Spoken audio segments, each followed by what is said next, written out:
Action. Excellent. We're good to go? Yeah. That's what you meant by action? Yeah. Okay, very good. Hey there, folks. Welcome back to our third short talk introducing the contemplative worship service beginning this fall at St. Philip. Now, I've been thinking about silence for this short talk, which is a little ironic as I am talking about silence, and I am also talking to a camera about silence. So we're already off to a questionable start. Ordinarily, when we say silence, we usually imagine that we're talking about the absence of sound. No talking, no music, no television, no phone, no whatever it is that we have playing in the background so that we don't have to listen to ourselves think. And I don't mean that as a criticism. It's the most ordinary of human experiences. I certainly get lost in the chatter. I mean, I've been known to turn on a podcast in the car for the 5-minute drive to wherever, because apparently 5 minutes of silence is more than I can handle.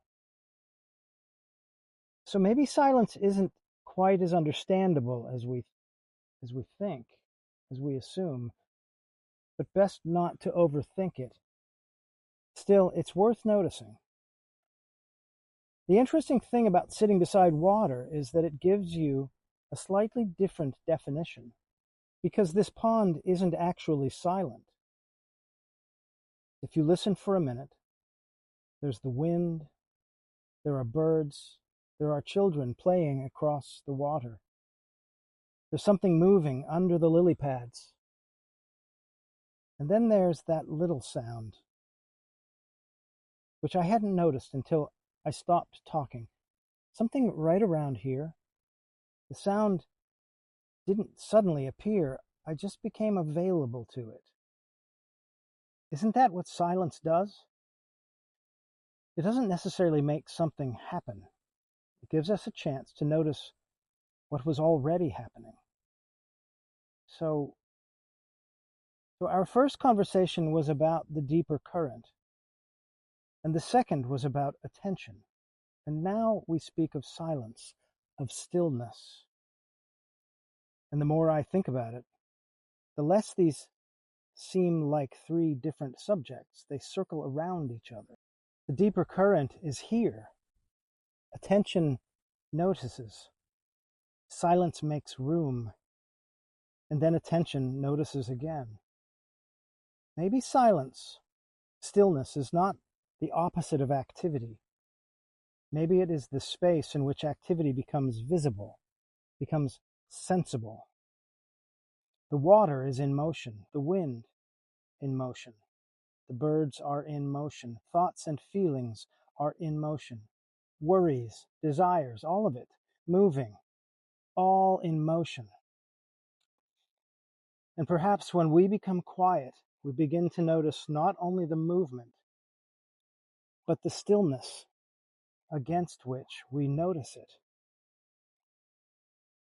That's a strange thing to discover, because most of the time we're so absorbed in what is happening in the mind that we're not present to our capacity to notice.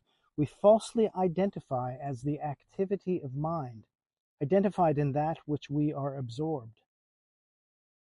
A thought appears. I need to remember to call somebody. And then another thought, what if I forget?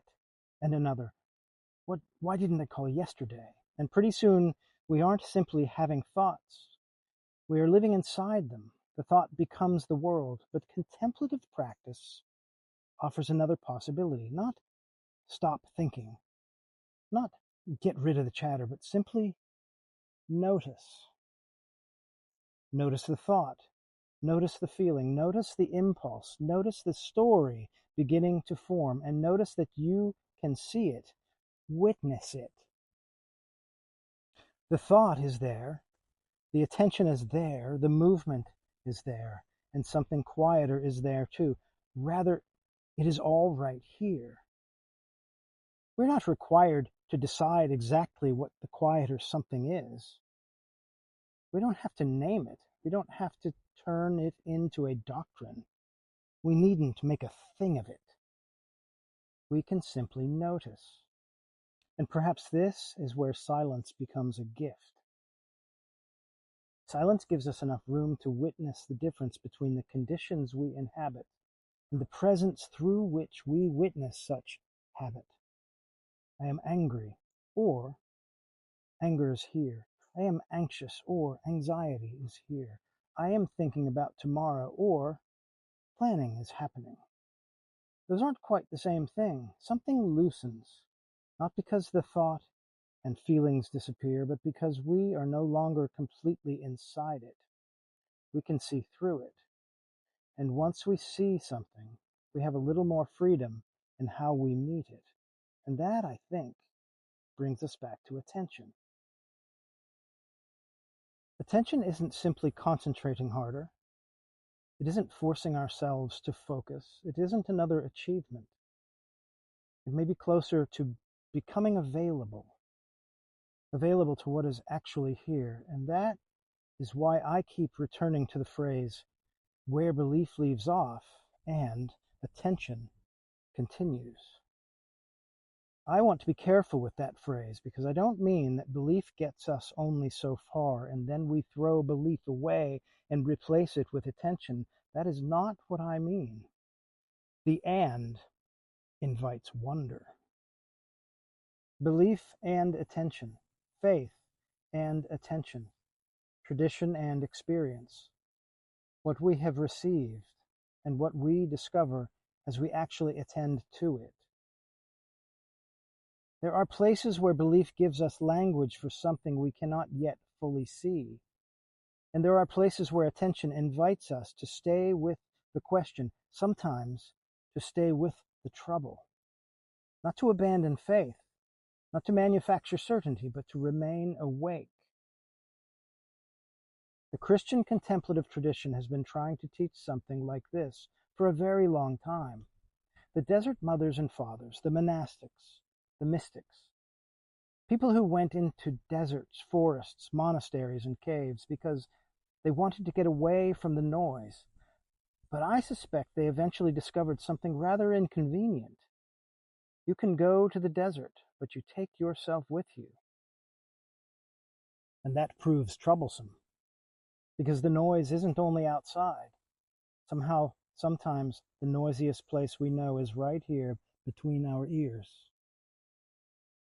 And so contemplative practice isn't really about getting rid of thought. It's not about becoming perfectly serene. It's not about having a blank mind. If you've ever tried to have a blank mind, you probably discovered that the mind finds this challenge deeply entertaining. No thoughts? Excellent. Here are 17. So we don't fight it. We notice, and we return. Notice. Return. Notice. Return. And I think that little rhythm is itself worth noticing. Eventually, we begin to discover that attention isn't about holding on to something. It's about returning. Returning to the breath, to Scripture, to the person who is speaking. Returning to the moment we're actually in. Returning to God again and again and again. Not necessarily because God has gone anywhere, because we have. We've wandered. That's what human beings do. We wander. And then, sometimes, we remember. There's a line in Psalm 46. We all know it since before we can remember. Be still and know that I am God. I've always tended to hear that as an instruction. Be still. Stop. Settle down, child. Quiet yourself. Know God.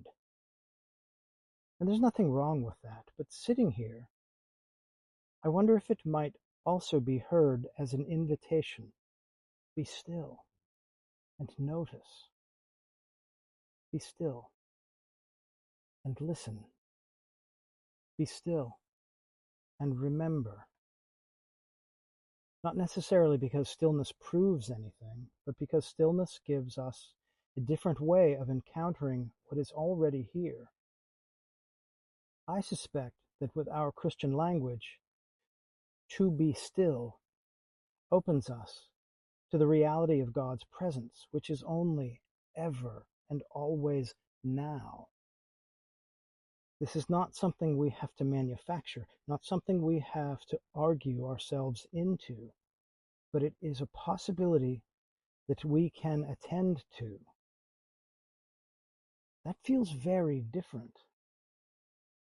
And that's part of what I hope Thursday nights can become, not a place where we come to have spiritual experiences, though I won't try to discourage that. Not a place where somebody tells us what we are supposed to believe. Not even a place where we necessarily figure anything out. Sometimes we'll just sit. Sometimes we'll listen. Sometimes we'll read something ancient and discover that it has somehow become strangely immediate. Sometimes we'll talk. Sometimes someone may say something that will stay with us for 3 days.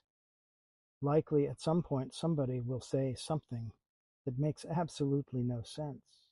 We're human. The point isn't to get everything right. The point is to become attentive. And silence helps with that. Because when we're quiet, we begin to notice how quickly we want to fill the space. We want an answer, an explanation. We want to know what something means, where this is going. We want to know whether we are doing it correctly. And silence says, wait, just for a moment. You don't have to know yet. You don't have to fix it. You don't have to explain it. Just stay. But what if we're in pain? That may be one of the most difficult spiritual practices there is, to stay with the discomfort. And perhaps that's why silence can become an act of love. Because if I'm willing to be silent with you, I don't have to immediately turn your experience into something to understand. I can listen.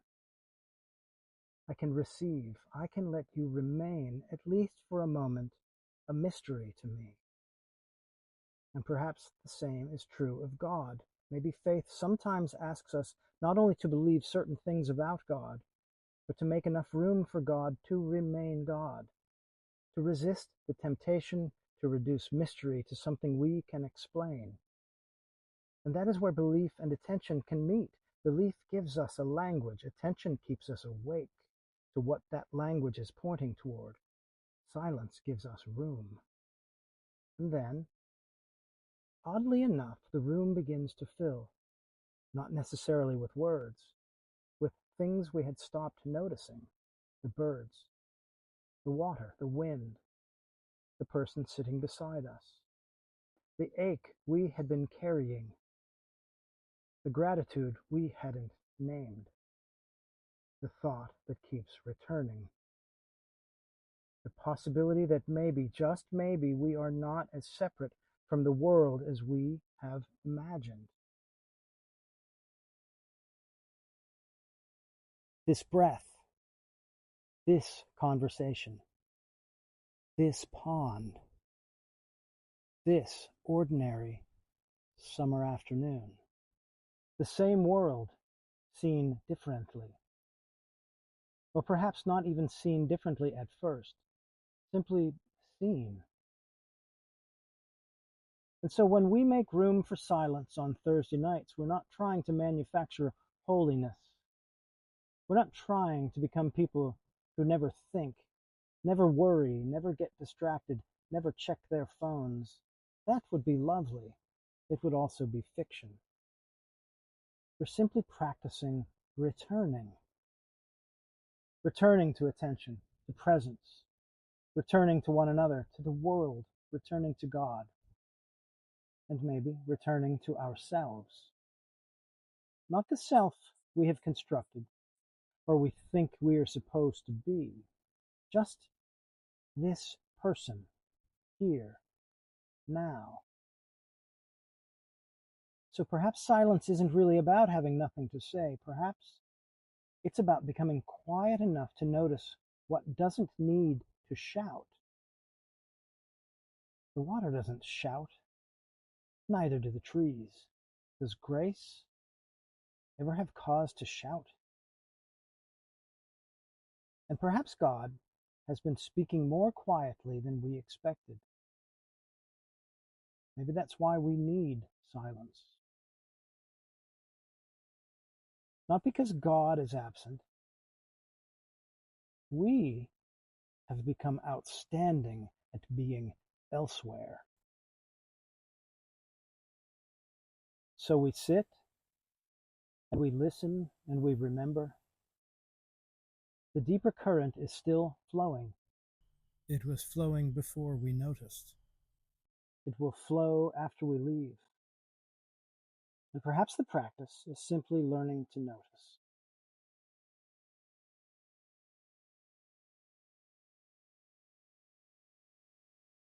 And perhaps that's enough for today. Next time, we will talk about listening. Not simply hearing words, but what it might mean to listen with our whole selves. To be sure, we will enter territory to which I require entry as much, if not more, than I might anticipate anyone does. So I hope you will travel with me. Grace and peace, friends. Thank you.